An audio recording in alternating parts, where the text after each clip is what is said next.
Selamat pagi pemirsa, apa kabar? Anda kembali menyaksikan Breaking News Pagi bersama saya Muhammad dan Fauzi. Pemirsa, di tengah kasus COVID-19 yang belum usai, telah ditemukannya kasus COVID-19 varian baru. Varian Omicron pertama kali terdeteksi di Afrika Selatan pada tanggal 9 November 2021. Varian ini disinyalir menjadi penyebab lonjakan kasus COVID-19 di Afrika Selatan pada 2 minggu berikutnya. Di akhir November, varian Omicron juga terdeteksi di sejumlah negara, yaitu di Inggris, Jerman, Belgia, hingga Hong Kong.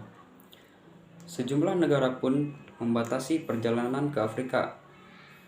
Seperti varian Delta, Organisasi Kesehatan Dunia atau WHO memasukkan Omicron ke dalam kategori varian of concern atau varian yang harus diwaspadai.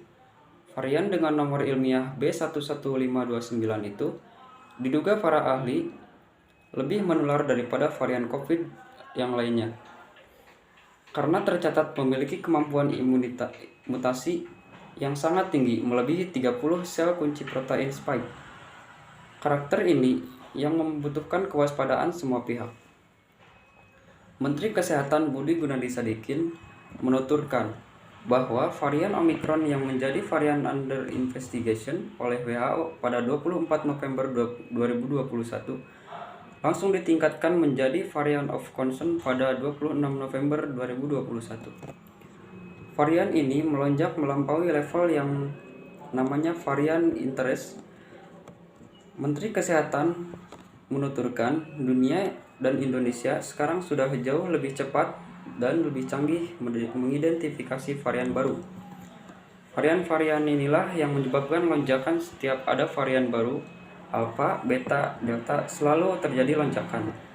Dengan begitu, faktor utama lonjakan adalah varian baru.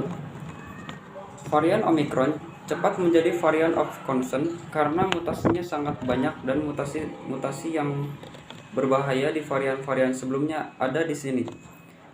Mutasinya ada sekitar 50 dan sebanyak 30 mutasi ada di protein spike dari mahkota dari corona tersebut. Mutasi itu terbagi menjadi 3 kelompok. Yang pertama, kelompok mutasi yang meningkatkan keparahan. Yang kedua, kelompok mutasi yang meningkatkan transmisi penularan. Dan yang ketiga, kelompok yang meningkatkan escape immunity atau yang bisa menghindari vaksin.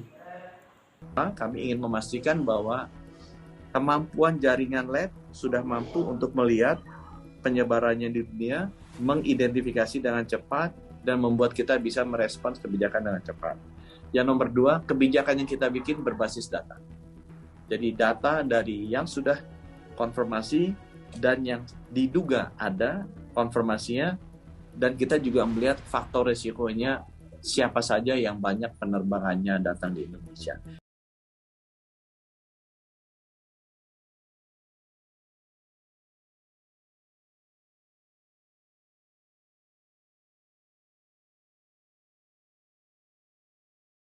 Hingga kini, para ahli belum bisa menjelaskan dengan detail apakah varian ini lebih menular dan mampu mengurangi efikasi vaksin COVID-19 yang sudah ada.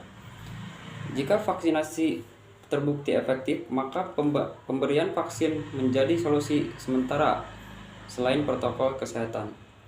Untuk mencegah penularan COVID-19 dari varian Omicron ini, berdasarkan data vaksin COVID-19 per 28 November 2021, dari target sekitar sebanyak 138 juta orang telah divaksin tahap pertama, dan sebanyak 90.300.000 orang telah divaksin tahap kedua, dan sekitar 1.200.000 orang telah menerima vaksin tahap ketiga.